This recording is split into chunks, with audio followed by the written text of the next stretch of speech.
여러분에게 있어서 인생에서 경험하셨던 가장 큰 일 또는 가장 위대한 일 5가지를 한번 꼽아보시라 하면 어떤 사건을 꼽으시겠습니까? 제가 그 중에 하나를 맞춰보겠습니다. 무엇을 꼽으셨던지 간에 5손가락 안에는 반드시 들 가장 크고 위대한 인생의 사건, 그것은 아마 여러분의 아들을 만났던 그 첫 순간 또는 여러분의 딸을 만났던 그 첫 순간이실 것입니다. 저 또한 그렇습니다. 저희 인생에 있어서 가장 큰 사건 3가지 또는 5가지 꼽아보라 하면 그 중에 이것 꼭 꼽을 것 같습니다. 정말 작은 핏덩어리죠. 이 팔 한 팔에 또는 심지어는 요 손바닥 안에 올려 놓아도 될 정도로 너무너무 작았던 그 아기, 뭐가 그리도 슬프고 두려운지 온갖 얼굴 다 찡그리며 앙앙거리고 있는 그 작은 아기, 그 아기가 내 아들이구나 또는 내 딸이구나 하는 그 생각이 들 때 활칵 쏟아져 나오는 그 눈물을 참을 수가 없었던 기억이 30여 년이 지나도 생생합니다. 저만 그렇겠습니까? 아니죠. 아마도 여기 계신 우리 사랑하는 성도님들 한 분 한 분, 둘째, 셋째, 넷째도 그랬겠지만 그래서 첫째를 그렇게 더 중요하게 여기는지는 모르겠는데 첫 번째 아기를 그렇게 만나셨을 때의 그 감격이라고 할까? 그 감동은 뭐 말로 형용하실 수 없었을 것입니다. 특별히 어머니들, 누가 그 아기를 보고 이놈의 새끼가 나를 이렇게 힘들게 하고 고통스럽게 하겠냐, 그런 엄마가 안 계시죠. 다들 또 뜨거운 눈물을 흘리시면서 그 자녀를 아마 처음으로 환영하고 또 축복하셨을 거라고 생각합니다. 이렇게 생각하다 보니까 이 마음이 어디서 올까? 이런 사랑의 마음, 온유의 마음, 자비의 마음, 이 마음이 어디서 올까? 어디서 오겠어요? 당연히 우리 아버지 하나님에게서 왔을 거 아닙니까? 그런 마음이. 그러니까 그런 생각이 드는 거예요. 우리 하나님에게도 우리와 같은 그런 경험이 있으시겠구나. 어떨 때? 네, 바로 하나님을 하나님으로 알지 못하고 예수님을 그리스도라고 믿지 않았던 그 한 생명이 그야말로 이미 이 세상에서 태어나서 10년이고 20년이고 50년이고 때로는 70년이고 80년이고 살고 있지만, 그러나 그 인생 말고 우리가 기독교적인 용어로 말하는 중생, 거듭났다, 다시 태어났다는 말 쓰지 않습니까? 그런 생명이 예수는 하나님의 아들이시요 나의 주 나의 하나님이십니다 라고 하나님 앞에 돌아왔을 때가 하나님 보시기에는 마치 우리의 아들을 우리의 딸을 처음 봤을 때처럼 그렇게 기쁘고 또 감격스러운 순간이 아니셨을까. 그래서 어떤 복음성가를 보면 그 죽었던 한 생명이 다시 주님께로 돌아올 때 주님은 기뻐하며 노래하시고 기뻐하며 춤추시리라는 그런 복음성가가 있을 정도이니까요. 오늘 우리가 함께 읽은 이 요한복음 1장 49절에서 51절의 이 과정을 한번 보시죠. 바로 우리 하나님에게 있어서, 우리 주님에게 있어서 그와 같은 순간이 아니었을까. 우리 49절 말씀 다시 한번 화면 보시고 같이 읽을게요. 같이 읽겠습니다. 시작. 선생님은 하나님의 아들이시요 이스라엘의 왕이십니다. 아멘, 아멘. 그 전에는 그저 하나님을 추상적으로 또는 율법적으로 아니면 이론적으로 논리적으로 이성적으로 알았던 나다나엘이 이제는 자기를 불러주시고 자기를 만나주신 그분이 그리스도시요 살아계신 하나님의 아들이시고 이스라엘의 왕이시다라는 이 고백을 하며 거듭나는 그 순간, 마치 엄마의 자궁에서 쑥 하고 나오는 작은 핏덩어리 같은 그 나다나엘을 보시고 우리 하나님을 얼마나 기쁘셨을 것이고 우리 예수님이 얼마나 기쁘셨을까라는 것이죠. 그래서였을까요? 우리 예수님 이렇게 나다나엘에게 말씀해 주시죠. 우리 50절 말씀 화면 보시고 같이 읽겠습니다. 시작. 예수께서 그에게 말씀하셨다. 내가 무화과 나무 아래 있을 때에 내가 너를 보았다고 해서 믿느냐? 이것보다 더 큰 일을 내가 볼 것이다. 아멘. 마지막 구절에 주목해 보시죠. 이것보다, 이것이 뭐예요?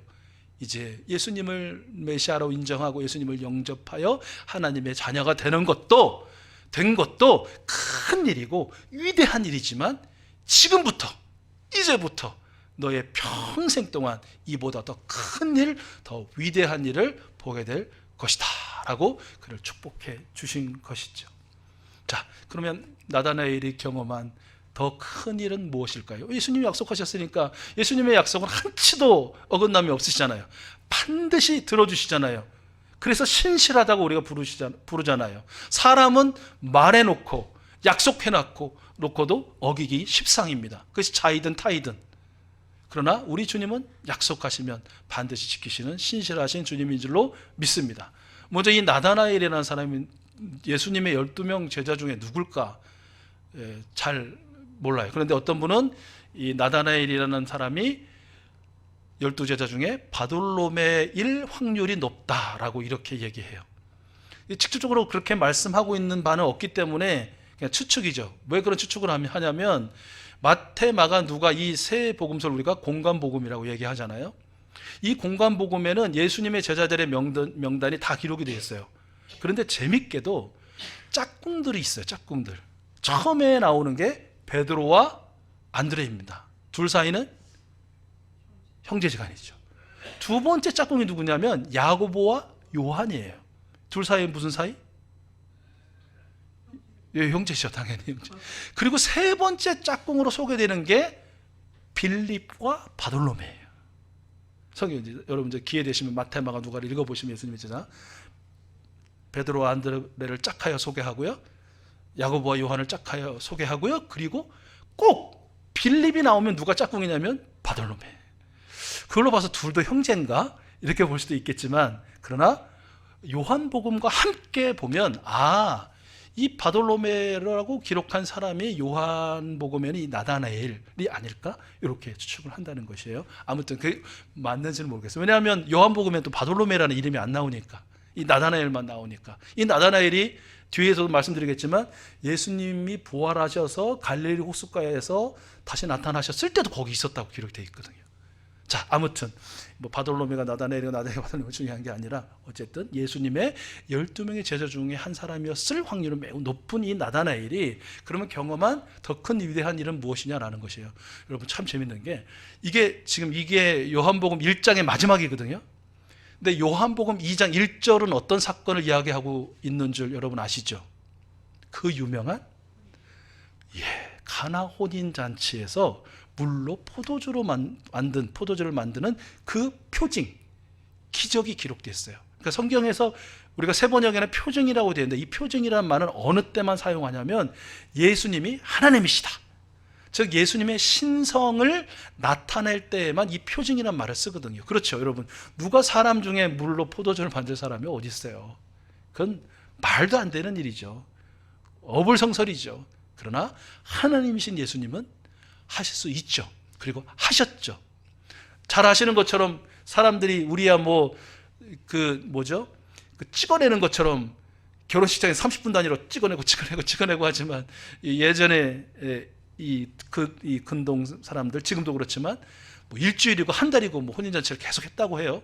아무튼 사람들이 와가지고 준비한 모든 음식 다 먹고 포도주도 다 먹고 다 떨어져가지고 이 참 혼주 입장에서는 곤란한 지경에 있을 때 예수님께서 이제 그 물덩이에 다 항아리에 물을 채워놓죠.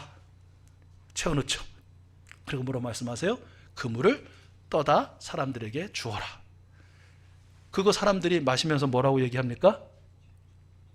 보통은 처음에 좋은 걸 주고, 그래서 사람들이 다 술 취해가지고 해롱해롱하면 좀 질 낮은 거 먹이는 게 보통인데, 아니 어떻게 이렇게 좋은 포도주를 지금까지 숨겨놨다가 이제 주느냐라고 항의할 정도로 그렇게 정말 품질 좋은 그 포도주를 마시우는, 그래서 큰일 났네 걱정했던 혼주도 기뻐하고, 이제는 더 이상 먹을 게 없다 잔치 끝이라고 했던 사람들에게도 또 더 큰 즐거움을 주셨던 그 가나의 혼인잔치, 물로 포도주를 만드셨던 그 놀라운 표징이 있었던 그 일을 나다나엘이 경험했어요.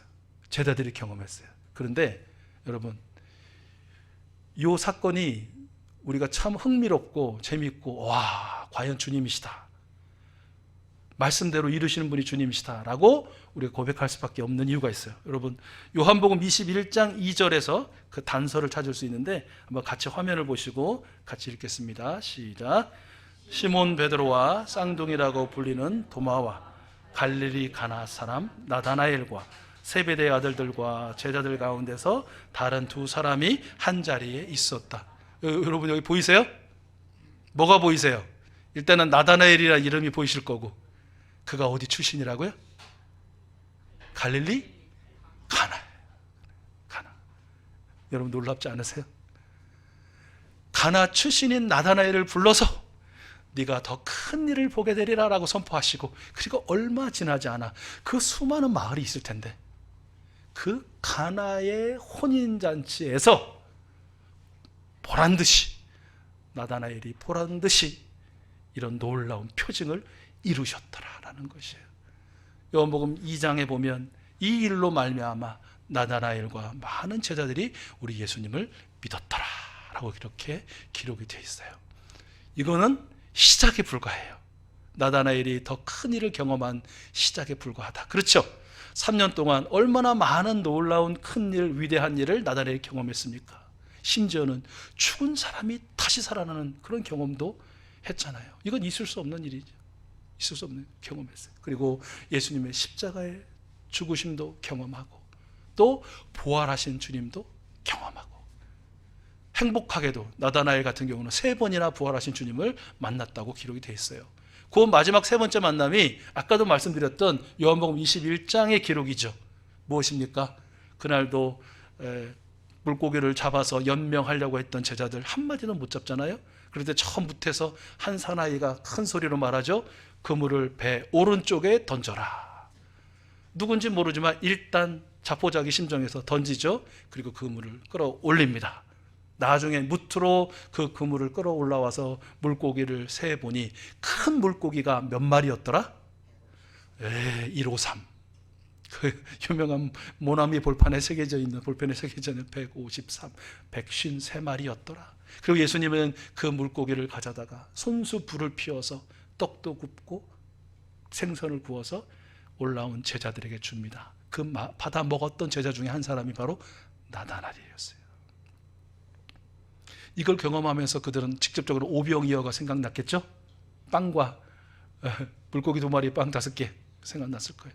그리고 3년 동안 예수님과 함께 동고동락하면서 경험했던 그 크고 위대한 일들을 다시 한번 그들 마음에 떠올리게 됐을 거예요. 그때 예수님이 말씀하시죠. 너희들이 나를 사랑하느냐? 비록 성경에는 베드로만의 고백처럼 기록되어 있지만 아니죠. 그곳에 있던 베드로, 나다나엘 모든 제자들의 고백이었을 거예요. 주님, 우리가 주님을 사랑하는 줄 주님께서 아십니다. 주님이 아십니다. 이 고백을 들으시고 주님은 내 양을 먹여라 라고 명령하십니다. 이 명령을 받은 제자들, 특별히 나다나엘도 아마 평생 동안 예수 복음 전하며 하나님 나라 선포하며 하나님의 영광을 드러내며 살다가 아마 순교하지 않았을까. 그 순교의 순간이 우리 스테반 집사가 그랬던 것처럼 이러지 않았을까. 우리 같이 사도행전 말씀 화면 보시고 같이 읽어보겠습니다. 시작. 성령이 충만하여 보십시오. 하늘이 열려있고 하나님의 오른쪽에 인자가 서 계신 것이 보입니다. 아멘. 예수님께서 처음에 만났을 때 하늘이 열리고 천사들이 인자 위에 오르락내리락 하는 것을 보게 되리라고 약속해 주셨잖아요. 아마도 그 약속 그대로 그의 이 생에서의 마지막 순간을 경험하고 그리고 하나님의 나라로 들림받지 않았을까라는 것이죠. 어쩌면 이곳에 있는 저와 여러분, 우리가 또 다른 나다나엘이다라고 생각이 듭니다. 왜 그랬습니까? 저희도 하나님을 알지 못하고 예수님을 믿지 않았던 시절이 있었죠. 그러나 그것이 부모가 됐든 친구가 됐든 뭐 자의로 됐든 우리는 하나님의 시간에 맞춰 하나님의 부르심에 순종하여 하나님을 나의 하나님, 예수님을 나의 주, 나의 하나님으로 모시어드리는 그 영접의 순간의 경험이 있을 것입니다. 바로 그때 우리 하나님 기뻐하시면서 노래하시고 춤추시면서 우리를 영접하여 주셨죠. 그리고 그 순간 나다나엘에게 하셨던 말씀처럼 내가 더 큰 일을 보게 되리라 라고 말씀해 주셨고요. 그리고 우리가 예수님을 영접한 이후로 지금까지 얼마나 크고 위대한 주님의 은혜를 경험해 왔습니까? 비록 우리가 깨닫지 못하고 우리가 인정하지 못하고 우리가 감사하지 못해서 그랬지, 우리가 경험한 하나님의 크고 위대한 그 은혜, 그 사랑, 그 은총은 정말 헤아릴 수 없을 것입니다. 아멘으로 화답하면서 더 간절히 기도하게 됩니다. 어떤 기도일까요? 주님, 지금까지도 더 큰 일, 더 위대한 일을 경험하게 해주셔서 감사합니다. 주님, 오늘도 이후로도 주님께서 베푸시는 더 큰 일, 더 위대한 일을 경험하게 하여 주시옵소서. 모든 질병에서 우리를 고쳐주시고 치유해 주시는 주님의 더 큰 일을 경험하게 하여 주시옵소서. 곤란함과 어려움 가운데 있는 이 고통 중에서 우리를 건져내셔서 쉴만한 물가로 잔잔한 평안으로 우리를 인도해 주시는 우리 주님의 더 위대한 일을 경험케 하여 주시옵소서. 자식들을 보고 손주들을 보고 또 이웃을 보고 친구를 보면서 저거 어떻게 하면서 걱정 가운데 있는 우리의 모든 걱정을 없이 하여 주시고 우리 주님이 친히 들어 써주시는 강하게 해주시고 지혜롭게 하시고 명철하게 하시고 참으로 하나님 나라와 이 세상을 위하여 쓸모 있는 존재로 살게 하여 주시는 더 큰 위대한 일을 경험케 하여 주시옵소서. 나의 욕망과 나의 교만과 나의 죄악으로부터 해방시켜 주시는 주님의 더 큰 일을 경험하게 하여 주시옵소서. 아멘 하시는 우리 익수수 가족들, 예배자들 반드시 우리 주님께서 경험케 하여 주실 줄로 믿습니다. 저는 그렇게 생각해요. 그렇게 믿어요. 확신해요. 왜 경험케 해 주실 것인가? 또 다른 나다나엘에게, 또 다른 나다나엘이 될 그 한 생명에게 내가 경험한, 내가 본, 내가 들은 주님께서 이루신 더 큰 일, 더 위대한 일을 자랑하고 증언하고 선포하도록 하시기 위해서라도 우리 주님은 반드시 우리에게 더 크고 위대한 일을, 주님의 일을 경험케 하여 주실 줄로 믿습니다. 믿으신다면 해야 할 일은 딱 하나밖에 없죠. 무엇입니까? 기도하는 일. 믿고 간구해야죠. 어떻게 해요? 주님, 저를 하나님의 아들, 딸 삼아주셔서 감사합니다. 이 놀라운 일을 경험케 해주셔서 감사합니다. 감사기도 드리시고요. 이후로도 우리 주님의 은혜로 어제를 살게 하시고 오늘을 살게 하시니 감사합니다. 또 감사기도로 드시고 이제 마지막으로는 간절한 간구의 기도. 주님, 주님께서 우리에게 베푸신 더 큰 일을 보게 하여 주시옵소서. 주님, 우리에게 베푸시는 더 위대한 일을 경험하게 하여 주시옵소서. 주님, 그리하실 때에 경험한 우리 주님의 그 놀라운 은혜를 우리가 선포하고 자랑하고 증언하겠습니다. 주님, 우리로 하여금, 나다나엘 된 우리로 하여금 또 다른 나다나엘을 불러 주시옵소서. 기도하실 때 우리 하나님 하나하나 낱낱이 빠짐없이 응답하여 주시는 은총을 우리에게 베풀어 주실 줄로 믿습니다.